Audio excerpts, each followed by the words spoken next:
안녕하십니까. 정성생 감독입니다. 이번 시간에는 북한에서 곧 들이닥칠 고조 김정은이의 살벌한 숙청의 시대, 그거를 좀 미리 예고해 드리겠습니다. 하노이 회담 결렬 이후에 김정은은 지금 극도로 열이 받은 상태입니다. 왜? 자기가 직접 다 기획하고 연출하고 나름대로 전략을 짜가지고 갔는데 그저 트럼프 아저씨한테 보기 좋게 한 대 얻어맞았거든요. 그리고 어제하고 그제 미국과의 그 회담을 우리는 신중하게 검토하고 있다. 안 할지도 모른다. 가지고 노는 거지, 미국을. 앞서 방송에서도 말씀드렸습니다만, 북한의 고위급, 특히나 저기 최룡해의 지금 행동 또 주변 정리가 심상치 않다는 말씀은 드렸을 겁니다. 그만큼 북한 내부 소식들을 속속히 전달하고 있는 중국 화교들의 통신에 따르면, 그 이야기에 따르면 조만간 북한에서 무슨 일이 일어난다. 아마도 피해 숙청이 일어난다라는 그런 예고들을 하고 있습니다. 예견을 하고 있는 거지. 워낙 북한에서 그 어려운 독재사회 안에서 이제 돈을 벌다 보니까니 그 당간부들하고 좀 친해요. 중국 화교들이. 그래서 지금 평양 같은 경우는 중국 화교들이 어떻게 보면 김정은 턱 밑에까지 가 있거든요. 그거 어떻게 못합니다. 왜? 돈 때문에 그래요. 아마도 북한 김정은이가 중국 화교들까지도 이제 처형할 수는 없지만, 처형한 적도 있어요. 중국 출신들을. 그러나 중국 화교들을 걷어내기 시작하면은 그것은 곧 중국에게 팽당하는 결과를 가져오게 됩니다. 왜? 중국과 북한은 순치의 관계, 입술과 이의 관계라고들 떠들고 다니거든요.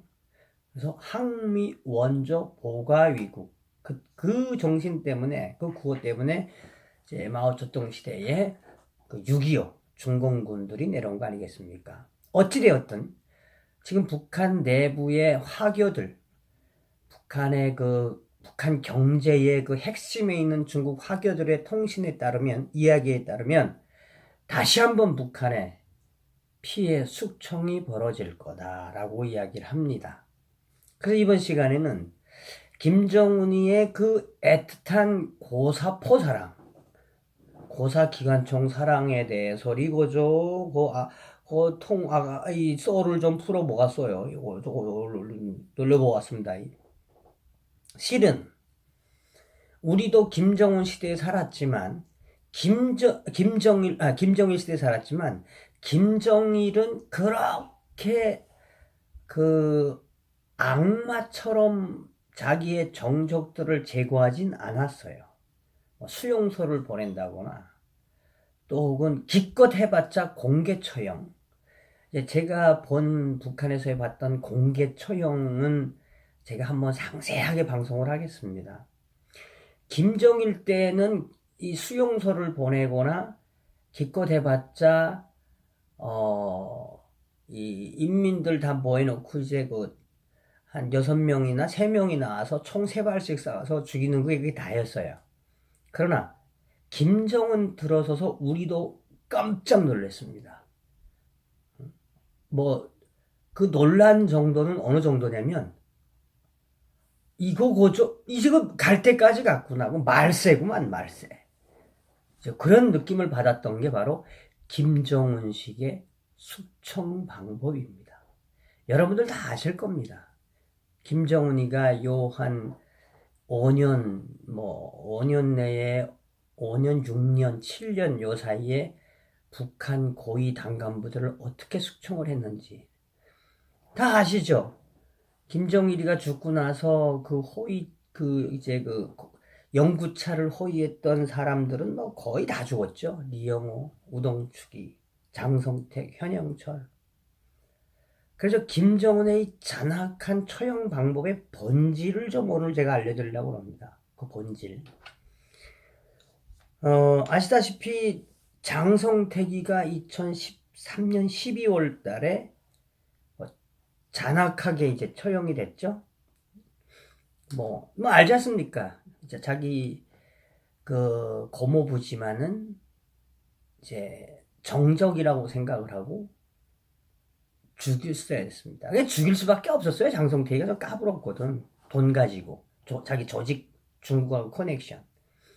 그런데 그 당시 장성택 처형할 때 첫 등장한 게 바로 고사기관총입니다.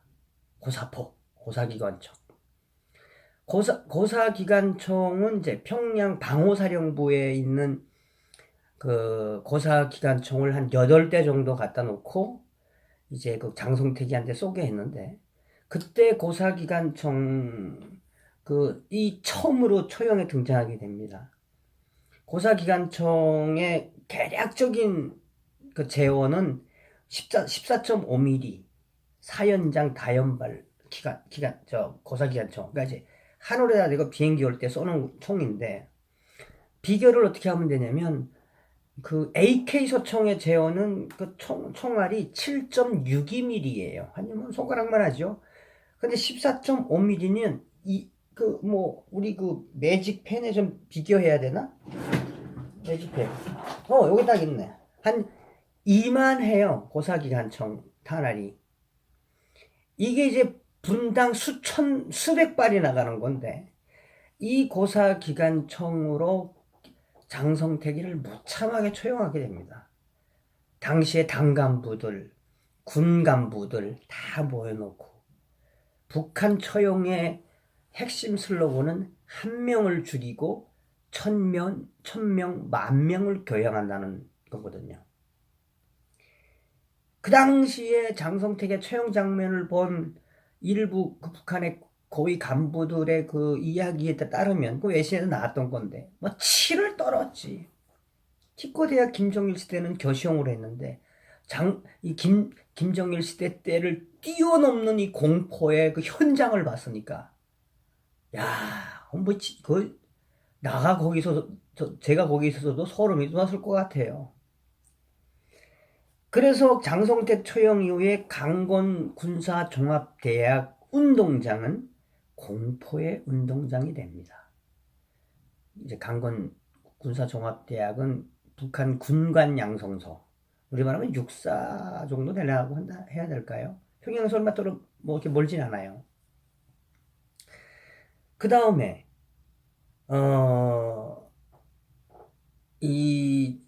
그 다음에 이제 리영호, 인민무력부장의 리영호, 우동충, 줄줄이 다 죽였잖아요. 근데 여기서 그 다음에 이제 고사기관총으로 쏴 죽이고 나서, 그러니까 그 현영철이, 인민무력부장 현영철, 우리 말하면 국방부 장관이지.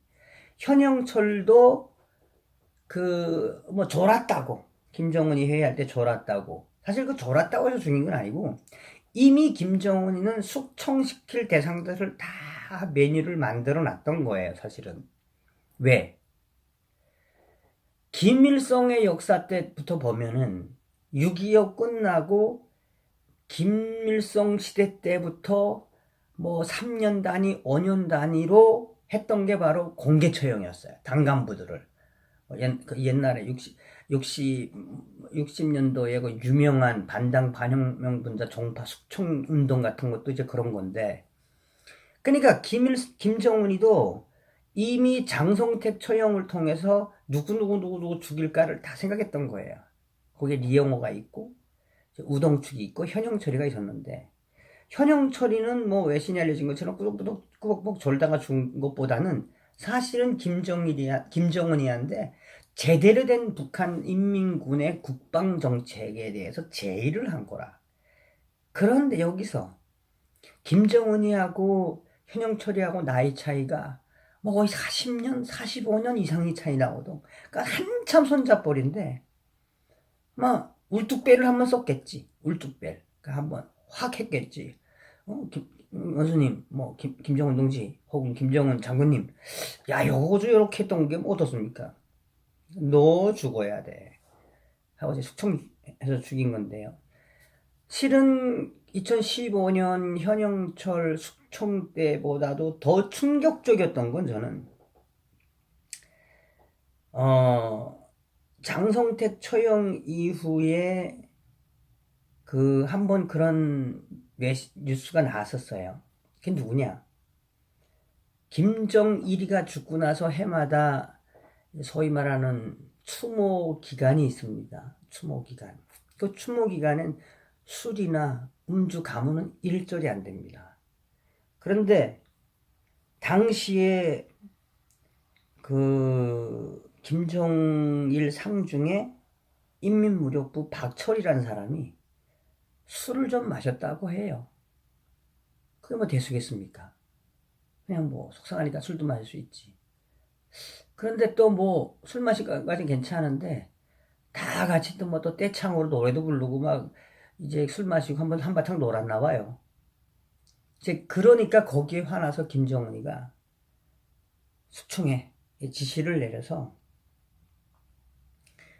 그 박철이를 어떻게 죽였냐면 이제 북한에는 이제 82mm 박격포 뭐 102mm 박격포, 이 박격포 종류가 한 서너 개 됩니다.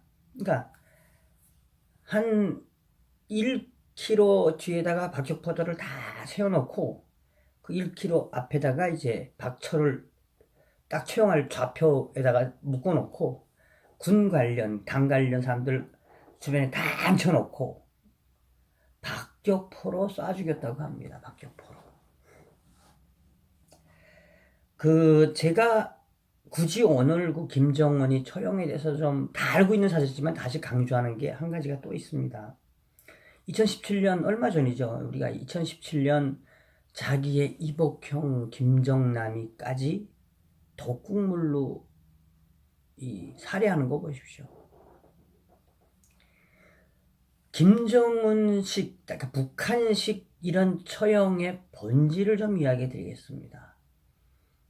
북한에는 정치범 수용소가 7개 이상 있고 약 20만 명이 정치범으로 갖춰져 있죠. 아마도 정치범 수용소에 갇힌 간부들이나 그 사람들은 좀 괜찮을지도 몰라요. 그저 뭐 고사기관총으로 죽지는 않았으니까. 거기 정치범 수용소에는 이 김정일이의 구호 현판이 있어요. 뭐 정치범, 그러니까 반혁명 분자. 반혁명 분자는 3대를 멸족해라 라는 구호가 있어요. 그게 북한의 핵심입니다.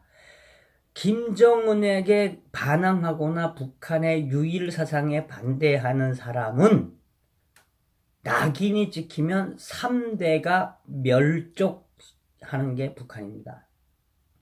그래서 황장엽 선생님이 1998년에 망명하시고 나서 10년 동안 황장엽 선생님의 8천까지 죽였어요. 8천. 소위 말하는 북한식으로 말하면 프로레타리아 독재의 맛이라고 합니다. 혁명의 공포심을 조장을 하고 혁명의 공포심을 통해서 앞서도 이야기한 것처럼 1명 죽이고 100명, 1000명, 10,000명을 교양하는 북한식 방식입니다. 여기서 또 한 가지는 뭐냐, 그렇게 고사기관총이 등장한 이유가 하도 뭐 정치범 수용소 보내고 때리고 뭐 관리소 보내고 말을 안 듣거든. 그러다 보니까 고사기관총이 등장하고 박격포가 등장한 겁니다. 뭐 죽이는 걸 좀 극대화시키려고. 또 하나 등장하게 되죠, 여러분. 뭐죠? 화염방사기입니다. 화염방사기. 우리 조선노동당을 배신한 민족 반역자의 혼까지 불태워 보려라 라고 하는 게 김정은의 지시라 그래요. 머리 한 알도 남기지 말아라. 이 민족 반역자는 영혼까지 불태워라 라고 등장한 게 화염방사기입니다. 화염방사기. 얼마나 고통스럽게 죽겠습니까? 불타서 죽는. 북한의 이 소위 말하는 이제 공권력 기관이 몇 개가 있습니다. 거기서 가장 악독한 거는 국가안전보위부, 그다음에 이제 인민군 보위부, 이제 그 밑에 있는 뭐 인민보안성, 또 호위총국 보위부, 아주 악질들이죠, 악질. 뭐 나치의 그 SS 친위대 이상의 그 극도의 정신으로 무장한 놈들입니다. 무지막지합니다. 뭐 날짜롭죠, 그냥. 이제 북한에서는 이런 공포의 처형이 다시 시작될 이 정보들이 유추되고 보여지고 있습니다. 김정은이는 이제 또 다른 공포의 처형을 시작할 겁니다.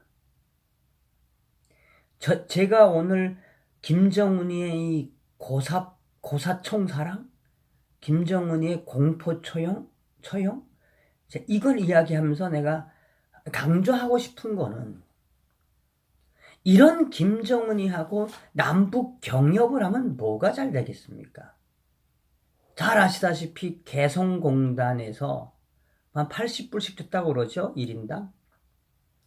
80불 주면 60불이 북한으로 들어가는데 그게 진짜 남북 경협인가요? 북한 김정은 체제에 유지하기 위한 벌크캣이지, 벌크캣이. 개성공단이 재개된다고 해서 과연 그 돈이 북한 인민에게 돌아갈까요? 아닙니다. 북한의 독재 체제만 더 유지시킬 겁니다. 이제 문재인 정부는 이런 북한의 현실을 전 냉정하게 생각할 때가 왔다고 봅니다. 언제까지 김정은이 빠돌이를 자초할 겁니까? 무엇보다 인간의 가장 보편적인 가치는 인류애 아닙니까? 인권이라는 이야기입니다. 자유민주주의 사회에서 가장 근간을 이루는 것이 표현의 자유, 인권. 이제 문재인 대통령은 김정은이한테 인권 이야기를 할 때가 됐다니까요. 할까요? 김정은한테 문재인 대통령이 안 하겠죠. 그렇지만 해야 됩니다. 북한 인권에 대해서 김정은이한테 이야기해야 됩니다. 그게 김정은 정권이 그나마 정권을 좀 유지할 수 있는 하나의 방법이 될 겁니다. 지금 미국이 벼르고 있는 북한 인권 실태, 조금 있으면 북한 내부의 인권 실태에 대해서 무지막지한 것들이 미국이 발표할 겁니다. 오늘은 김정은의 이 고사총사랑 북한 처형의 잔혹사 일부지만 그걸 이야기하면서 우리 문재인 대통령한테 부탁하고 싶은 것은 북한 인권에 대해서 말씀하시라요. 그게 당신이 살 수 있는 길입니다. 탈북자들 문재인 대통령에 대해서 지금 벼르고 있는 게 많습니다. 오늘은 북한 인권, 특히나 북한의 김정은의 잔혹한 처형에 대해서 말씀드렸습니다. 감사합니다.